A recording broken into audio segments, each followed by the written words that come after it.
Bon, alors je pense qu'on fera plus souvent un question-réponse le dimanche. Vous m'avez posé plein de questions aujourd'hui. Du coup, là, je vais répondre à peut-être 2, 3, 4 questions et je garderai le reste pour plus tard. Je vais tout screener.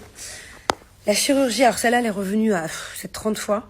Combien de chirurgie à mon actif? On a parlé chirurgie la dernière fois, quand je vous ai expliqué un peu ce que je regrettais, ce dont je ne regrette pas, ce que je regrette. Donc, si vous voulez que je vous compte ma chirurgie, j'ai aucun souci, j'ai rien à cacher. Encore faut-il que je me souvienne de tout. Est-ce que je compte plusieurs fois quand c'est la même intervention ou pas? Donc, la poitrine, par exemple, je l'ai faite 3 fois. Pourquoi? Je m'explique. Première fois, j'avais 19 ans. Sauf que je me suis précipitée, j'ai googlisé, je savais pas refaire sa poitrine, je suis allée chez n'importe quel chirurgien, je lui ai fait confiance et il m'a complètement foiré. En fait, par rapport à la forme de ta poitrine, du coup, on met la prothèse adaptée. C'est-à-dire que si tu as une forme de poitrine plutôt en poire, tu vas mettre une prothèse en pomme. Et si tu as une forme de poitrine plutôt en pomme, tu vas mettre plutôt une prothèse en poire, une sorte de goutte. Et moi, ça allait pas du tout. Il m'a pas mis la bonne forme de prothèse, c'était un carnage. C'était limite encore pire qu'avant. Donc la première fois, limite, je la compte pas, j'étais vraiment déçue.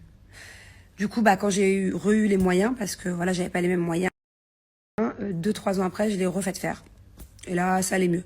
Voilà. Entre-temps, j'ai eu mes enfants. Et du coup, comme je vous disais, avec ma grossesse, tout c'est complètement...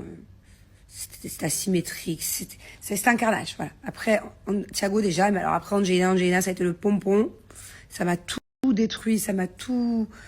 Plus rien qu'allait. Plus rien qu'allait. Genre vraiment, j'étais au bout de ma vie devant mon mari alors que ça faisait déjà 6 ans que j'étais avec lui. Peut-être, je sais plus combien d'années. J'osais plus, quoi. Ça allait plus. Ça allait pas, j'étais trop mal dans mon corps. Donc du coup, je l'ai refaite. Et je m'attendais pas à avoir, du coup, ce résultat-là. C'est-à-dire que des 3 opérations, je regrette vraiment pas la dernière parce que je m'attendais pas un jour à avoir ce...